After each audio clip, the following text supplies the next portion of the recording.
All right, my friends, let us master ether channels. We've got switch 1 and 2 here and 3 trunks between the two. And here's switch 2 with show interface trunk. This being a 2960, it's running in auto mode by default. And our other one is a 2950 and it's running dynamic desirable by default for trunking mode. So our trunks are up and running, but we've got 3 trunks. But if I run show spanning 1, or show spanning VLAN 100. Let me bring that up just a tad. We can see that on the non-root switch, 2 of the ports are in blocking mode. So right now we're only using 1 trunk, and we're going to remedy that right now. Also want to remind you of an old friend here, because let's say 3 trunks would be a little bit of typing if we put each trunk in the ether channel manually. But what if we had 8 of them? We wouldn't want to do them one at a time. That would be a lot of typing. Remember your old friend, the interface range command? Now whatever I type in is going to be applied to interfaces 10, 11, and 12. This is a really handy command. Just watch your spacing here, because once in a while the iOS is going to yell at you if you don't leave spaces here. It doesn't like that. But just get used to that command, because it is a huge lifesaver. Let's say on the exam or in a job interview, if you came in a job interview with me, I put you in front of a switch and say, hey, I need you to put all the ports on this switch into auto mode or 100 meg speed, whatever, and I need you to do it in less than a minute. Well, I'm a very fast typist, but I couldn't do that in less than a minute with all those ports on an individual basis, but I could do it with interface range just like that. So let's go ahead and put our channel group command here. Not a lot of numeric choices here, 1 through 6. We're so used to seeing, like 1 through 46 zillion. But just 1 through 6 here. You do actually have to type the word mode. And I'm going to make a quick video after this one going over very few details, but just quickly comparing PAGP and LACP. These are 2 ether channel negotiation protocols. Most of the time in the real world, you're just going to turn the thing on. That's what I always do. I don't see any reason to get into the negotiations, but every once in a while, in very specialized situations in real-world networking, you might have to do that. But again, LACP and PAGP are your ether channel negotiation protocols. I'm just going with on here, and that's it. So it's saying, notice it says creating a port channel interface, port channel 1. And we get some messages there, so let's go on over to, let's do the range command here too.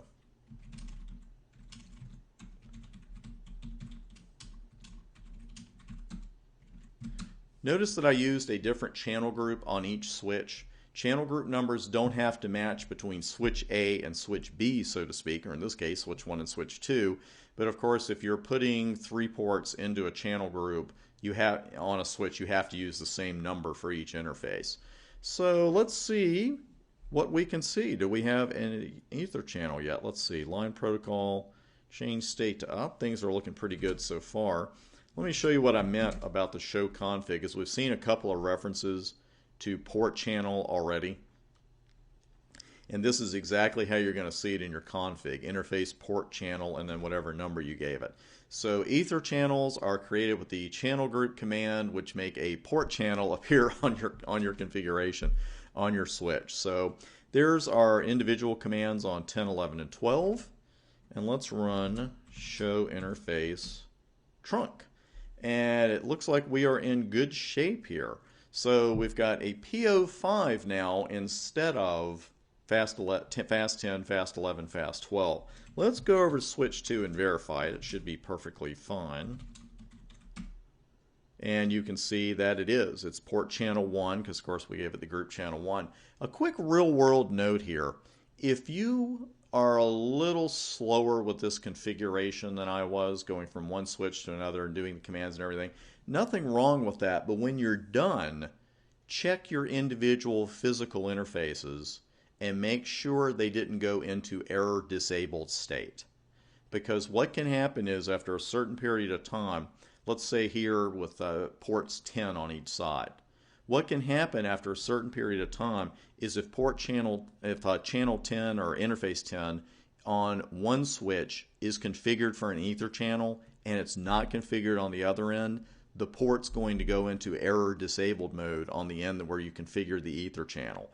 So it's a hard thing to replicate sometimes. I didn't want to do it here in the lab immediately, but I did want to mention that to you. It's a good real world note. I doubt that pops up on your exam, but it is something to look out for. And you know what to do about an error disabled port. Just go ahead and finish the configuration, go to your error disabled ports, shut them down, and then reopen them. That's all there is to it. Now we've got show interface trunk. Let's run show spanning. And look at this. Now instead of a cost of 19 for the one fast Ethernet port we were using on switch 2, we have PO1 under show spanning VLAN 100, and it has a cost of 9. So we've got a little over twice as much speed right now according to STP, and now of course we just have the one channel forwarding and that's it. The individual ports are gone. They've been aggregated. Now, let's go ahead and mess with that a little bit, because I did say in the theory that if a physical channel in an ether channel goes down, we don't have the whole, blocking, listening, learning, forwarding bit, but the cost is going to change a little bit. Let's check that out. And the best way to do that in the lab is just to shut a port. So let's say that port 12 just shorts out. Bing, gone. Well, let's see. Show spanning VLAN 100. You can see the line protocol message up here is referring to the physical interface. So that changed state to down, but we don't see anything here about something bad happening to the ether channel.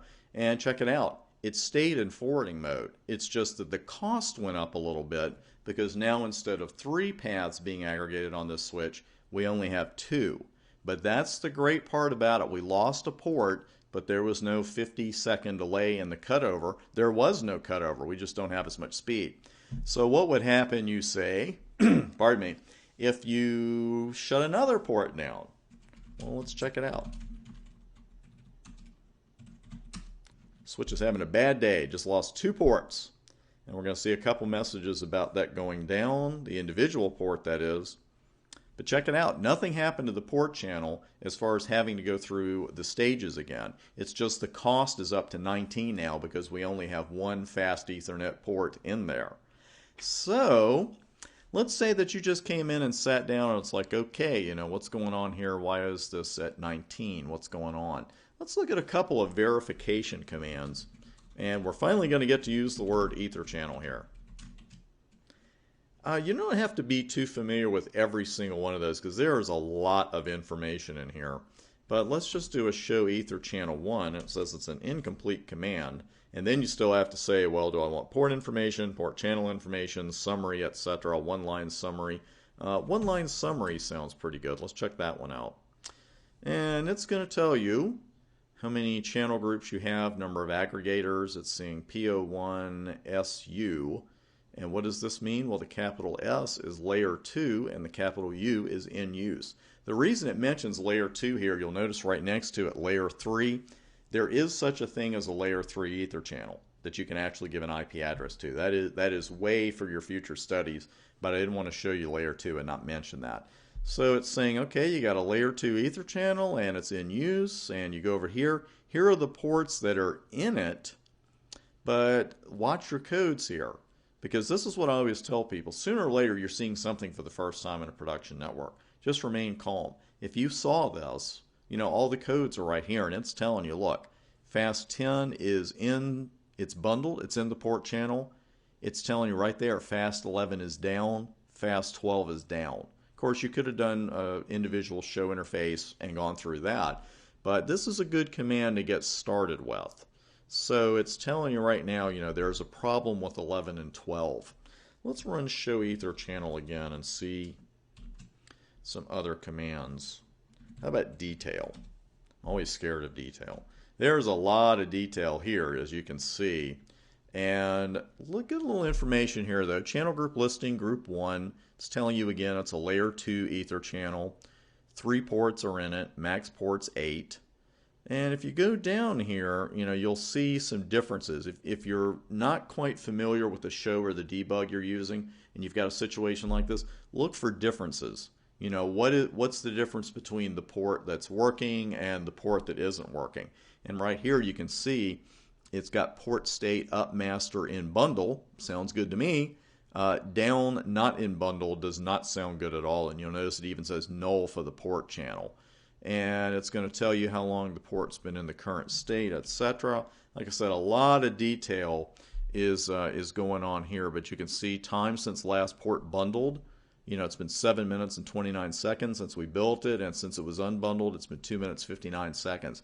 That's a good piece of information because, as I say often, you know, in a way, we're in the detective business in this business. You know, we can't really rely on people, even network admins who are good human beings, to always they might be not telling us the truth on purpose, or they might just not know. But sometimes when people don't know something, they feel like they have to say something anyway, and they could say, oh, well, you know, that Ether channel's been down for, you know, a day and a half. And you go in here and you run this little command and you think to yourself, well, you know, it was bundled 7 minutes, 29 seconds ago, and it was unbundled 3 minutes ago. So if I have a choice between believing a person and what I'm seeing here on the screen, I will generally believe what I'm seeing on the screen. So again, that's a handy little command, show Ether channel details. A lot of stuff going on there, but we can certainly parse through that. So let's go ahead and open those ports back and see if we have to do anything at all to get the Ether channel back up and running again. So, whoops, let's do a conf T there.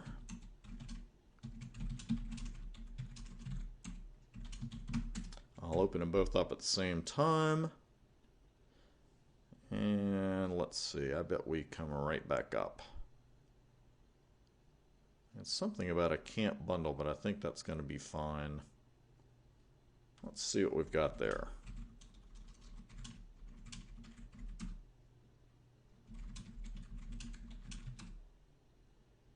Okay, and we're right back in business. So we just got those messages very quickly, can't bundle, etc. But I've seen that before when you first reopen interfaces. But now we can see everything is perfectly fine because our cost has gone right back down to 9 for our port channel. So there was no having to reopen any interfaces or shut them down, reopen them, anything like that. They were just administratively down. So when we opened them back up, the commands to put them in the Ether channel were still on the port. So no problem there. They just go right back into the port channel and you're good to go. So those are that's your Ether channel. It's really not a difficult configuration at all. Like I said, I'll follow this up with a video and just discuss those two protocols very briefly. It won't take you long to watch that one. So we're not going to go into a lot of detail on those. But to me, in my experience with Ether channels in production networks and in lab environments, the problems come in when people get cute with the negotiation protocols and say, well, why doesn't this work? Well, you know, maybe you're using different protocols on each end, different negotiation protocols. To me, whenever you can, if an exam doesn't tell you otherwise, and the CCNA is not going to tell you otherwise, just use on, you know, and you will avoid a lot of self-inflicted pain. That is it for Ether channels. Like I said, I'll see you in the next video with a quick discussion of those two protocols, and then we're going to march on to BPDU guard. So I'll see you on those next two videos.